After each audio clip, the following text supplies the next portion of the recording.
SI भर्ती 2021 के paper leak और फर्जीवाड़ा मामले में राजस्थान हाईकोर्ट में जस्टिस सुदेश बंसल की बेंच ने अधीनस्थ कोर्ट से रिकॉर्ड जब्त किया है, माफ कीजिएगा तलब किया है। साथ ही 11 प्रशिक्षु एसआई एक सिपाही की हिरासत को अवैध मानते हुए उन्हें रिहा करने के मुख्य महानगर मजिस्ट्रेट महानगर 2 कोर्ट के आदेश के खिलाफ दायर याचिका पर 6 मई को अंतिम सुनवाई रखी गई। आपको बता दें कि निचली अदालत ने 12 अप्रैल को आरोपी पक्ष के प्रार्थना पत्र पर सुनवाई करते हुए माना था कि एसओजी ने आरोपियों को गिरफ्तारी से पहले ना तो धारा 41A का नोटिस दिया था और ना ही गिरफ्तार करने के 24 घंटे के भीतर कोर्ट में पेश किया। अदालत ने आरोपियों की हिरासत का अवैध मानते हुए उन्हें रिहा करने के आदेश दिए थे।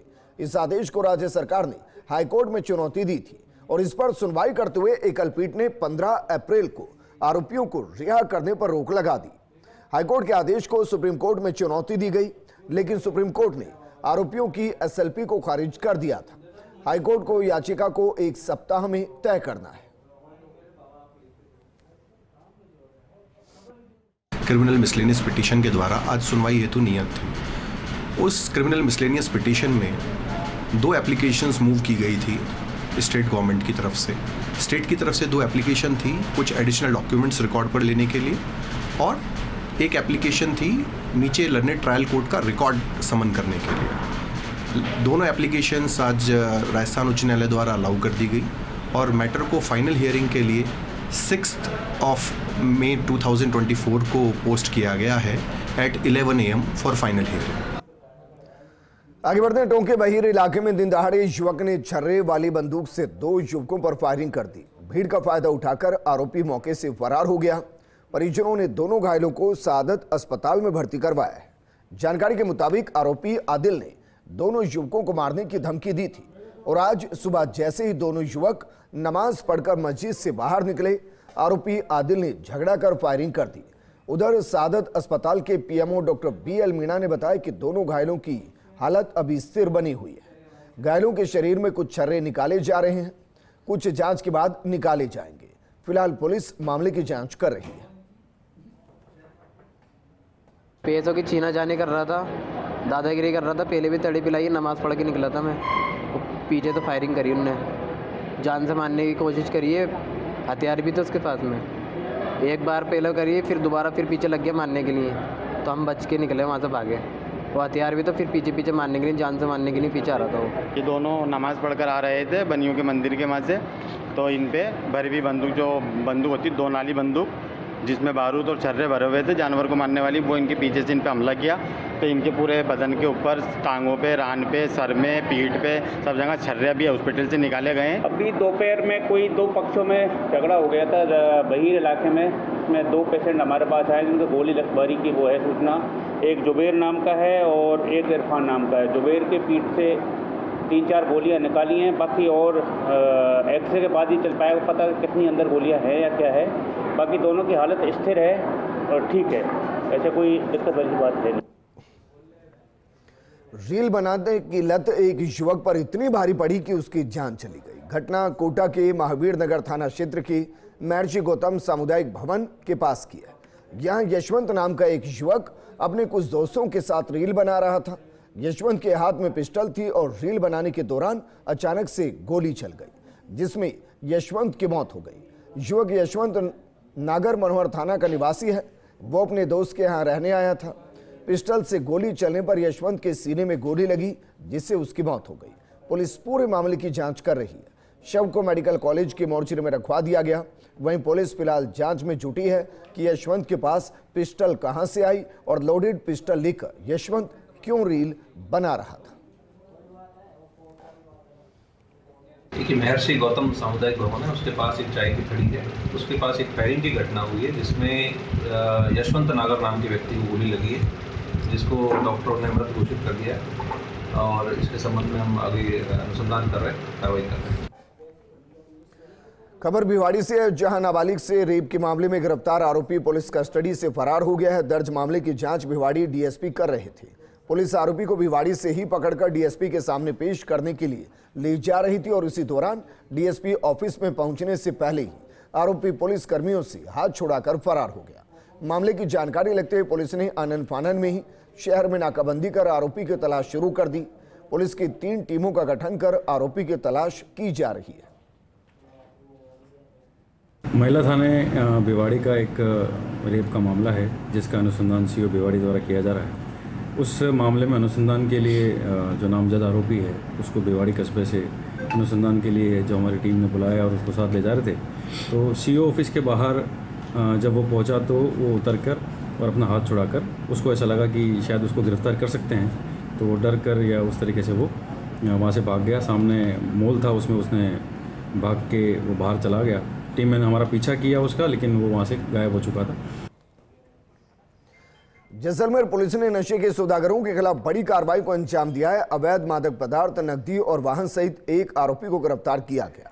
बनियाना थाना अधिकारी देवाराम ने जाब्ते के साथ बोलेरो कैंपर गाड़ी की तलाशी ली, तो गाड़ी में कुल 11 किलो 5 ग्राम अफीम का दूध और 630 ग्राम निर्मित अफीम और एक थैले में 19 लाख रुपए मिले। पुलिस ने आरोपी गोमाराम को गिरफ्तार कर लिया है। इस पूरी कार्रवाई में विशेष भूमिका टैक्स टीम की रही। वहीं जिला पुलिस अधीक्षक जैसलमेर आमजन से अपील करते हुए कह रहे हैं कि जिला जैसलमेर में कहीं पर भी मादक पदार्थों की तस्करी, खरीद फरोख्त के संबंध में कोई भी सूचना हो तो तत्काल अवगत करवाया जाए। देखिए, आज बनियाना पुलिस स्टेशन में हमने ऑर्गेनाइज क्राइम के विरुद्ध जो हम लोग अभियान चला रहे हैं उसके तहत एक अच्छी कार्रवाई की, जिसमें लगभग 11 किलो दूध और लगभग 600 ग्राम के आसपास अफीम का हमने सीजर किया है। उसमें उसके अलावा 19 लाख रुपए कैश सीज किया है और एक बोलेरो कैंपर सीज किया है। जो रातड़िया थाने का एक व्यक्ति था जिससे ये सीजर हुआ है। खबर दौसा के सिकराय से है, जहां सिकंदरा पंचायत समिति के ब्राह्मण बेराड़ा ग्राम पंचायत के ग्राम विकास अधिकारी नितेश शर्मा को एसीबी ने रिश्वत लेते गिरफ्तार किया। एसीबी की टीम ने ग्राम विकास अधिकारी नितेश शर्मा को 15,000 रुपए की रिश्वत लेते गिरफ्तार किया है। ग्राम विकास अधिकारी ने परिवादी से स्कूल में कमरों और नालों के निर्माण कार्यों के बिलों के भुगतान करने के एवज में रिश्वत मांगी थी। कमीशन के 32,500 रुपए की डिमांड की गई थी, जिसमें से 15,000 रुपए की रिश्वत लेते ग्राम विकास अधिकारी नितेश शर्मा को गिरफ्तार किया गया। एसीबी की टीम ग्राम विकास अधिकारी से पूछताछ कर रही है। ये परिवादी ने शिकायत दी थी कि ये ग्राम पंचायत बेराड़ा ब्राह्मण का ग्राम विकास अधिकारी जो है वो उसके पूर्व में जो बिल पास किए हैं और जो आगे उसके पास होने शेष हैं, उसके एवज में किसी में 8%, किसी में 5% कमीशन के हिसाब से 32,000 रुपये की डिमांड कर रहे हैं। उसका हमने 30 तारीख को वेरिफिकेशन करवाया और वेरिफिकेशन प्रूव होने पर आज हमने ट्रेप कार्रवाई का आयोजन किया है। आज ट्रेप कार्रवाई के दौरान ग्राम पंचायत बेराड़ा ब्राह्मण के ग्राम विकास अधिकारी नितेश शर्मा को 15,000 रुपये लेते हुए रंगे हाथों गिरफ्तार किया गया। हेरिटेज नगर निगम आमेर के मावठा में सफाई अभियान की शुरुआत करेगा। जागो जयपुर जगमग जयपुर के तहत इस सफाई अभियान में हजारों की संख्या में स्वच्छता प्रहरी जुटेंगे। हेरिटेज नगर निगम के आयुक्त अभिषेक सुराना ने बताया कि 4 मई को आमेर के मावठा में सफाई अभियान चलाया जाएगा। इस अभियान में सरकारी और निजी संगठन भी शामिल होंगे। उन्होंने कहा कि हमारी ऐतिहासिक धरोहर और पर्यटन स्थलों को साफ सुथरा रखना हम सब की जिम्मेदारी है। दिनांक 4 मई 2024 को नगर निगम जयपुर हेरिटेज की टीम के द्वारा सरकारी एवं गैर सरकारी सभी जो हमारे संस्थान हैं उनके सहयोग से आमेर स्थित आमेर के किले के नीचे जो मावठा है, जहाँ पे तलाई बनी हुई है, उस मावठा में एक श्रमदान का आयोजन किया जाएगा, जिसमें हम प्लॉगिंग एक्टिविटी करेंगे। और मेरा आप सभी लोगों से, श्रोताओं से अनुरोध है कि अधिक से अधिक संख्या में पधारें और जो हमारी विश्व धरोहर जो इमारतें हैं और जो ऐसी साइट्स हैं, वर्ल्ड हेरिटेज साइट्स हैं, इन सभी साइट्स के आसपास हम साफ सफाई को सुनिश्चित करावें। देश भर के न्यायिक अधिकारियों के संगठन के तौर पर आज अखिल भारतीय न्यायिक अधिकारी एसोसिएशन का गठन किया गया है। दिल्ली में अलग अलग राज्यों के न्यायिक एसोसिएशन के पदाधिकारियों ने मिलकर इस अखिल भारतीय संगठन का गठन किया। आज एसोसिएशन की एग्जीक्यूटिव बॉडी का गठन किया गया, जिसका अध्यक्ष महाराष्ट्र के न्यायिक अधिकारी डॉक्टर अजय नथानी को बनाया गया है। वहीं एसोसिएशन का कार्यकारी अध्यक्ष राजस्थान न्यायिक अधिकारी एसोसिएशन के अध्यक्ष और जिला जज पवन कुमार गर्ग को बनाया गया। इस मौके पर जज पवन कुमार गर्ग ने अपना बयान जारी करते हुए कहा कि उनकी प्राथमिकता रहेगी कि देश भर के हाईकोर्ट में वर्तमान में जो न्यायिक अधिकारियों की नियुक्ति का कोटा 33% है, उसे 50% करवाया जाए। वहीं देश भर के न्यायिक अधिकारियों को एक समान सुविधा और सुरक्षा प्रदान कराने का भी लक्ष्य एसोसिएशन का रहेगा। अलवर नगर निगम में लंबे समय से नेता प्रतिपक्ष का पद खाली चल रहा था, जिस पर पार्षद विक्रम यादव ने पदभार ग्रहण कर लिया।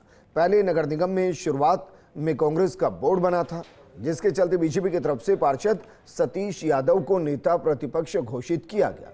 लेकिन बाद में बीजेपी का बोर्ड बना, तब बीना गुप्ता सभापति बनी थी। लेकिन भ्रष्टाचार के मामले में बीना गुप्ता को निलंबित होने के बाद राज्य सरकार की तरफ से उप सभापति घनश्याम गुर्जर को महापौर का चार्ज दिया गया। लंबे समय से नगर निगम में नेता प्रतिपक्ष का पद रिक्त चल रहा था। कांग्रेसी पार्षदों की तरफ से लंबे समय से नेता प्रतिपक्ष पर नियुक्ति की मांग की जा रही थी, और जिस कारण पिछले दिनों जिला कांग्रेस कमेटी ने विक्रम यादव को नेता प्रतिपक्ष घोषित किया। पद ग्रहण करने के बाद विक्रम यादव ने बताया कि अलवर में सफाई व्यवस्था की हालत खराब है, गर्मियों में लोगों को पेयजल संकट का सामना करना पड़ रहा है। इन सब समस्याओं से निजात दिलाने के लिए अन्य पार्षदों के साथ मिलकर आवाज को बुलंद किया जाएगा। पार्टी के सभी वरिष्ठ नेताओं का मैं आभार व्यक्त करता हूं, जिन्होंने मुझे चुना और मुझ पर विश्वास जताया है कि मैं पार्टी की आवाज़ को, लोगों की आवाज़ को बड़े गंभीरता से उठाऊंगा और मुद्दों के लिए जनता की लड़ाई लड़ूंगा। और मैं विश्वास करता हूं पूरी मीडिया को, जिस प्रकार मैंने 10 वर्ष के अंदर मेरे वार्ड में काम किया, जनता की आवाज़ को मैंने उठाया है, उस आवाज़ को बड़े जोर से और बड़ी ताकत के साथ उठाऊंगा और जनता के मुद्दों को हल कराऊंगा। 2023 बैच के राजस्थान कैडर के 9 प्रशिक्षु IAS अधिकारियों ने CS सुधांश पंत से सचिवालय में शिष्टाचार मुलाकात की।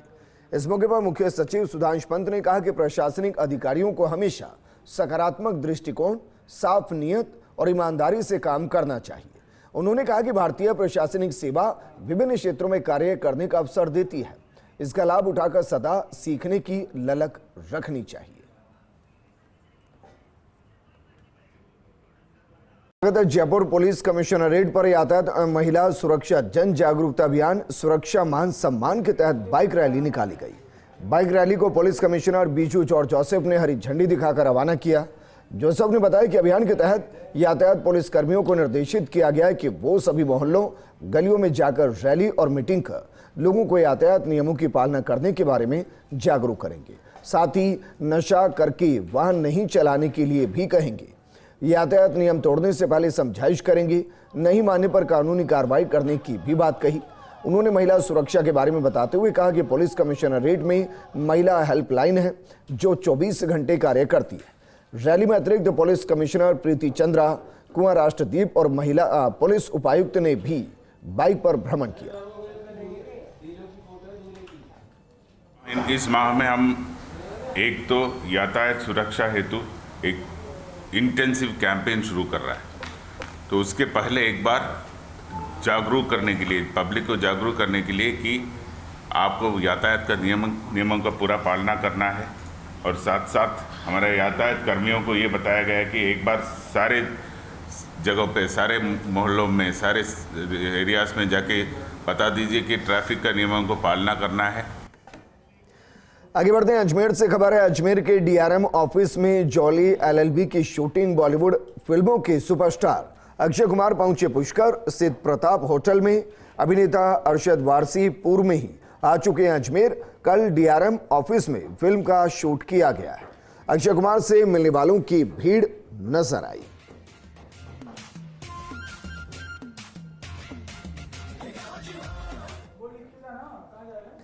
राजस्थान में कम वोटिंग प्रतिशत के विश्लेषण के आधार पर नए नए तथ्य उभरकर सामने आ रहे हैं।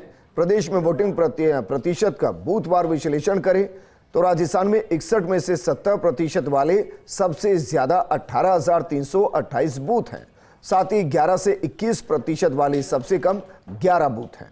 ग्रामीण मतदाताओं ने भी नहीं, 18-19 आयु वर्ग के यंग वोटर्स ने खासी बेरुखी दिखाई है और इसके चलते वोटिंग प्रतिशत अपेक्षित ऊंचाइयों तक नहीं पहुंच पाया। ये रिपोर्ट देखिए। लोकसभा चुनाव से जुड़े अधिकारियों के 17A फॉर्म जमा कराने के बाद वोटिंग से जुड़े विश्लेषणात्मक आंकड़े निर्वाचन विभाग ने जारी किए हैं। प्रदेश में कुल 59.56% 18 से 19 आयु वर्ग के नए वोटर्स ने वोटिंग की, जिसमें बागीदौरा विधानसभा क्षेत्र 99.37% के साथ सबसे आगे रहा। सपोट्रा में इस आयु वर्ग में सबसे कम 40.38% ने ही वोट दिया, जबकि 8 ऐसे विधानसभा क्षेत्र हैं जहां 18 से 19 आयु वर्ग में 80 से 99% तक वोटिंग हुई। इनमें बागीदौरा, सूरसागर, जैसलमेर, बांसवाड़ा, घाटोल, सरदारपुरा, पोकरण और जोधपुर शामिल हैं। प्रदेश में वोटिंग के आंकड़े। प्रदेश में कुल 62.27% पुरुष मतदाताओं ने वोटिंग की, जिसमें सबसे कम 44.75% नोखा में पुरुष मतदाताओं ने वोट दिया। वहीं सबसे ज्यादा 82.12% बायतू विधानसभा क्षेत्र में पुरुष मतदाताओं ने वोट दिया। 37 विधानसभा क्षेत्र ऐसे हैं जहां पुरुष मतदाताओं ने 70 से 82.12% वोटिंग की। इनमें बायतू, घाटोल, जैसलमेर, बाड़मेर, गुड़ामालानी, निम्बाहेड़ा, शिव, रामगंज मंडी, बांसवाड़ा, चौहटन, बागीदौरा, प्रतापगढ़, सांगोद, डग, झाड़ोल, बूंदी, लाडपुरा, बारा अटरू, झालरा पाटन, मनोहर थाना, गढ़ी, किशनगंज, बेगू, कोटा दक्षिण, अंता, पीपलदा, किशनपोल, छबड़ा, कोटा उत्तर, खानपुर, हवा महल, उदयपुर ग्रामीण, केशुराय पाटन, पचपदरा, सूरसागर, पोकरण और नोहर शामिल हैं। लोकसभा चुनाव में 60.72% महिलाओं ने वोटिंग की, जिसमें से सबसे ज्यादा घाटोल में 82.18% महिलाओं ने वोट दिया।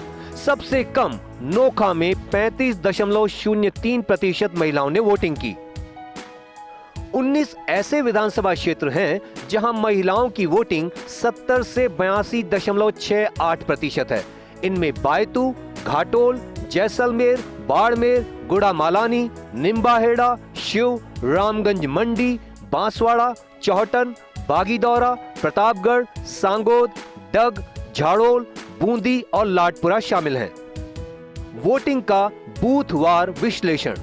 लोकसभा चुनाव में दोनों चरणों की वोटिंग मिलाकर 0 से 10% वोटिंग वाले 27 बूथ हैं। 11 से 21% वोटिंग वाले हैं 11 बूथ। 21 से 30% वोटिंग वाले हैं 132 बूथ। 31 से 40% वोटिंग वाले हैं 1022 बूथ। 41 से 50% वोटिंग वाले हैं 5533 बूथ। 51 से 60% वोटिंग वाले हैं 15,565 बूथ। 61 से 70% वोटिंग वाले हैं सबसे ज्यादा 18,328 बूथ। 71 से 80% वोटिंग वाले हैं 9,573 बूथ। 81 से 90% वोटिंग वाले हैं 2,521 बूथ। 91 से 100% वोटिंग वाले हैं 416 बूथ। बहरहाल ये विश्लेषणात्मक आंकड़े राजनीतिक दलों की आंखें खोलने वाले हैं। राजनीतिक दलों के पदाधिकारी अलग अलग आयु वर्गों के वोटर्स को अपने मुद्दों और योजनाओं से कैसे जोड़ते हैं, यह बेहद महत्वपूर्ण है। प्रदेश में कम वोटिंग का एक बड़ा कारण यह भी है कि नेताओं के मुद्दों से लेकर निर्वाचन विभाग के ऑफर्स तक मतदाताओं के मन में कोई स्पष्ट तस्वीर उभर कर सामने नहीं आई और मतदाता वोटिंग करते समय खासा कंफ्यूज और भ्रमित रहा। और यही कारण है कि वोटिंग कम हुई और ऐसे में अब नेताओं और निर्वाचन विभाग दोनों को ही सबक सीखने की ज़रूरत महसूस की जा रही है। कैमरा पर्सन गिरीश के साथ Rituraj Sharma, first India news, Jaipur. इस बुलेटिन में फिलहाल इतना ही, लेकिन आप बने रहिए फर्स्ट इंडिया न्यूज के साथ, क्योंकि खबरों का सिलसिला लगातार जारी है। नमस्कार।